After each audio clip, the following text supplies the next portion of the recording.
여러분 안녕하십니까? 여수 MBC 뉴스투데이입니다. 감 수확철을 맞았지만 농가들의 표정이 밝지만은 않습니다. 올여름 기록적인 폭염 탓에 팔지 못하고 버리는 감이 크게 늘어났기 때문입니다. 문영철 기자가 보도합니다. 제철을 맞아 수확을 앞둔 단감 농장. 가지에 달려있는 감 껍질에서 검은색 반점들이 발견됩니다. 강한 햇볕에 오랫동안 노출돼 과일이 타들어가는 일소 현상입니다. 사람으로 치면 화상을 입은 건데 이렇게 피해를 입은 감들은 상품 가치가 떨어져 모두 폐기할 수밖에 없습니다. 정성들여 1년 동안 키운 건데 이렇게 날씨가 도와주질 않고 이렇게 되니까 속상하고. 일소 현상은 보통 9월쯤 나타났지만 폭염이 유난히 기승을 부렸던 올해는 7월부터 발생하기 시작했습니다. 0.3%에 불과했던 피해율도 올해는 5%로 크게 늘었습니다. 재해보험 대상에도 포함되지 않아 피해는 고스란히 농민들의 몫입니다. 농식품 올라가서 이런 관련해서 건의를 했습니다. 약간을 꼭 좀 넣어서 농가 피해가 좀 없더랬으면. 가뜩이나 힘든 여름을 보냈던 농민들은 가을까지 이어지는 폭염의 흔적에 또 한 번 깊은 한숨을 내쉬고 있습니다. MBC 뉴스 문형철입니다. 예술작품을 통해 생태와 자연, 환경 문제를 고민하는 미술축제가 열립니다. 2016 순천만 국제자연환경미술제는 다음 달 18일부터 한 달 동안 순천만 국가정원 일원에서 낙원유람을 주제로 일본 테루이사 스즈키, 미국 스티븐 시걸 등 세계 26개국 57개 팀의 작가들이 참여한 가운데 개최됩니다.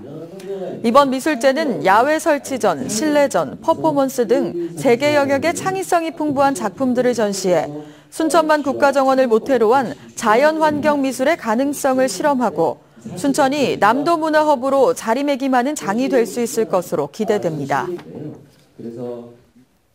순천 지역 특산물을 활용한 음식 경연대회가 다음 달 5일 순천 드라마 촬영장에서 열립니다. 이번 대회는 순천 음식을 탐하다를 주제로 음식점부와 일반 학생부로 나눠 20여 개 팀이 참가한 가운데 현장 경연 방식으로 펼쳐질 예정입니다. 이번 대회 부대 행사로 아빠와 함께하는 가을 소풍 도시락 만들기, 당류, 나트륨 줄이기 미각 테스트 등 관광객들이 참여할 수 있는 체험 행사도 다채롭게 열립니다. 한편 순천시는 이번 경연대회 수상작품 가운데 상품성이 있는 음식을 육성해 보급할 계획입니다. 대한민국 수중문화재 발굴 40년의 역사를 한눈에 볼 수 있는 자리가 마련됐습니다. 신안 앞바다에 침몰한 무역선에서 발견된 유물들은 물론 수많은 수중 발굴 장비들도 전시되고 있습니다. 양현승 기자가 취재했습니다. 지난 1975년 신안 증도 앞바다. 어부의 그물에 청자가 걸려 올라오면서 650년 동안 잠자던 신안 해저선의 모습이 드러났습니다. 우리나라 최초의 수중 발굴 선박인 신안선은 선체 인양, 복원까지 23년이 걸렸습니다. 이후에도 진도선과 완도선 등 고 선박과 함께 수많은 유물이 발굴됐습니다. 신안선 발굴 이후에 대한민국 수중 고고학이 시작이 됐습니다. 그 이후에 우리 해양연구소에서는 25건의 수중 발굴을 했죠. 바닷속에서 그 시대 문화재를 건져 올립니다. 이 같은 우리나라 수중문화재 발굴 40년의 역사를 한눈에 알 수 있는 특별전이 열리고 있습니다. 해군 사관학교에 보관되어 온 신안선 철제 닻은 물론 진도선 복원 모형도 처음으로 공개됐습니다. 조선시대 개인용 화기로 쓰였던 소소승자 총통 등도 전시되고 있습니다. 지금까지 사용했던 수많은 수중 발굴 장비는 물론 앞으로 활용할 최신 수중 발굴 장비도 선보였습니다. 그동안 40년 동안 이루어진 우리 대한민국 수중문화재 발굴 성과를 한눈에 보실 수 있는 자리입니다. 이번 특별전에는 천여점의 대표적인 수중 발굴 유물을 비롯해 과거 발굴 영상과 사진, 조사원들의 생생한 인터뷰 내용도 확인할 수 있습니다. 한국수중문화재 발굴 40주년 특별전은 내년 1월 30일까지 국립해양문화재연구소에서 계속됩니다. MBC 뉴스 양혜승입니다. 광주시가 시민단체의 말 한마디에 결정한 일을 뒤집는 경우가 잇따르고 있습니다. 시민의 의견을 귀담아 들어야겠지만 의사결정 전에 들었더라면 하는 아쉬움이 있습니다. 윤근수 기자입니다. 10년 넘게 표류해온 어등산 관광단지 개발 사업. 광주시와 사업자가 법원의 강제 조정을 모두 받아들이기로 하면서 새로운 정기가 마련되는가 싶더니 갑자기 광주시가 입장을 바꿨습니다. 시민단체 특혜 의혹 제기가 결정적이었습니다. 오해가 될 수도 있지만 또 뭔가 이명 계약이 있는 거 아니냐. 절대 이면은 없고요. 그 점은 이제 저의 삶을 걸고 말씀을 드리는 거고요. 광주시는 시민단체 등이 포함된 TF를 구성해서 해법을 찾고 있지만 100일 넘게 뾰족수는 나오지 않고 있습니다. 최근에는 문화전당 주변에 스키장과 썰매장을 설치하겠다고 했다가 보름도 안 돼서 백지화했습니다.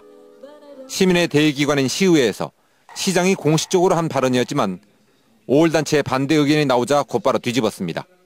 그러한 의견들을 충분하게 듣지 못하고 섣부르게 발표하고 섣부르게 결정하고 이런 부분들이 좀 아쉬운 부분이죠.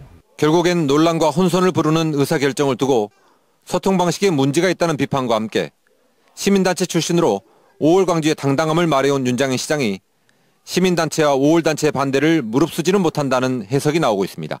MBC 뉴스 윤문수입니다.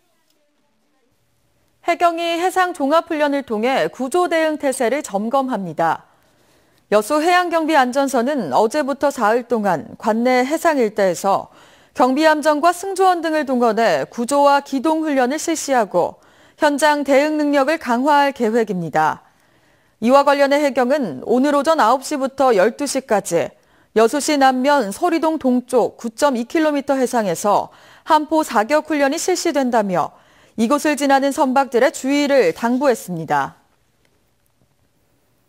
해양수산부와 여수세계박람회재단이 공동으로 어제 여수세계박람회장에서 2016 여수국제해양포럼을 열었습니다. 지난 2014년 이후 두 번째로 열린 여수국제해양포럼은 세계적인 석학과 전문가들이 한자리에 모여 여수 프로젝트의 시범사업을 평가하고 한국의 선진해양과학기술과의 연계를 통한 개도국 지원 방안 등을 모색했습니다.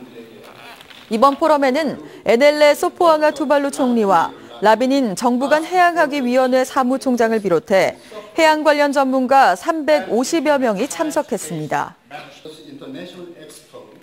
국민의당 이용주 국회의원이 중소기업 제품 구매 촉진 및 판로 지원에 관한 법 일부 개정 법률안을 대표 발의했습니다.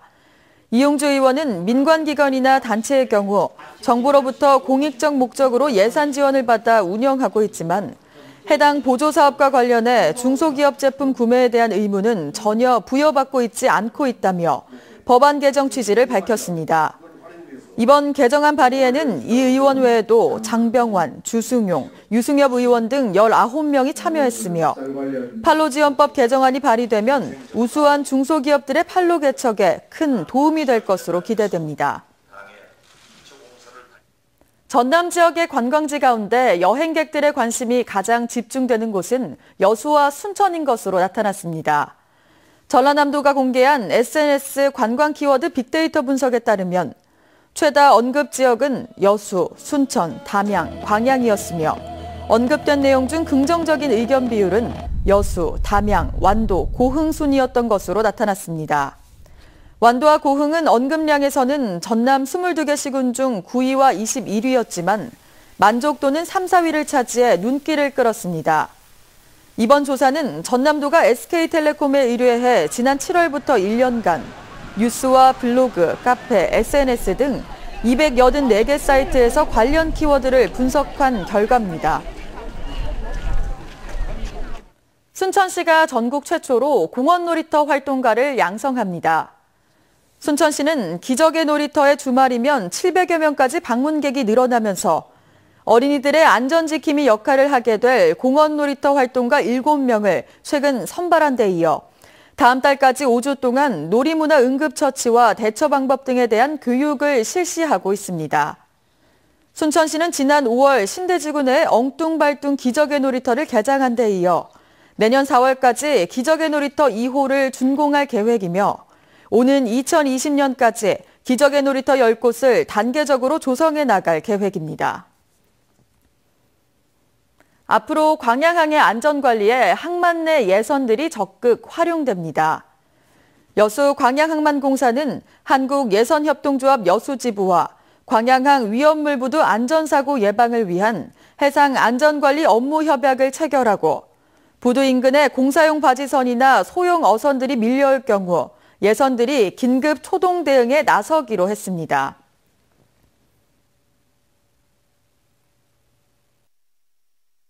네, 오늘 출근길 짙은 안개 조심하셔야겠습니다. 현재 내륙 대부분 지방에는 안개주의보가 내려진 가운데 안개가 자욱한 곳이 많은데요. 현재 경남 의령에 가실 거리가 무려 30m까지 짧아져 있고요. 양주 40m 등 100m 안팎을 보이는 곳이 많습니다. 출근길 앞차의 간격을 넉넉히 두고선 안전운전 하셔야겠습니다. 오후부터는 미세먼지에도 주의를 하셔야겠는데요. 북서풍을 타고 유입된 오염물질이 남하하면서 수도권과 충청, 전북 등 서쪽 지방을 중심으로 미세먼지 농도가 다소 짙어질 수 있겠습니다. 낮 동안 내륙 지역은 가끔 구름만 많겠지만 제주도에선 오후부터 밤사이 비가 조금 오겠습니다. 이 시각 자세한 현재 기온 보시면 서울 10.5도, 서울 11도, 전주 10.9도, 대구 10.7도를 보이고 있는데요. 낮 동안에는 서울 19도, 대전 18도, 부산 23도 등 대부분 20도 안팎을 보이겠습니다. 내일은 동해안에, 모레에는 전국에 또 가을비가 내리겠고요. 주말에는 크게 추워지겠습니다. 날씨였습니다.